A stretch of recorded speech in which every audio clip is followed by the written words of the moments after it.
alerte de nouveaux foyers de l'épidémie de coronavirus à seulement 200 km de la frontière française. L'Italie verrouille une partie de la Lombardie, région du Nord. 3 matchs de foot annulés, tout comme les carnavals et les sorties scolaires, entreprises et services publics fermés. Ça concerne au total 11 communes, 52 000 habitants. Et ce, alors qu'on compte en Italie 79 cas d'infection par le coronavirus.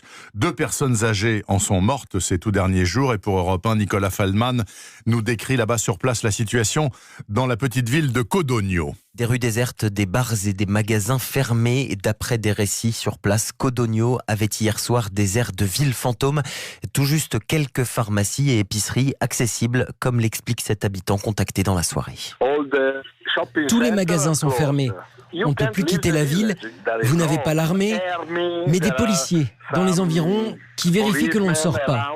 Moi, je suis d'accord avec cette mesure, parce que les autorités essayent de limiter la diffusion du virus.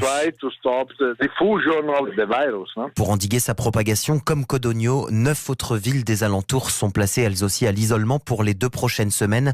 Cela concerne au total près de 50 000 personnes. Et sauf raison particulière, interdiction pour elles de circuler hors de la zone. C'est dans cette région du nord de l'Italie qu'une 50aine de nouveaux porteurs du coronavirus ont été identifiés ces derniers jours. Un homme de 38 ans serait à l'origine de la propagation du virus. Le Premier ministre appelle les Italiens à ne pas céder à la panique et à faire confiance aux mesures prises par les autorités sanitaires et politiques. La France se prépare à une pandémie, déclare ce matin le nouveau ministre de la Santé, Olivier Véran, dans le journal Le Parisien, expliquant que les capacités de tests pour diagnostiquer le virus sont en train d'être augmentées, tout comme l'équipement en masque.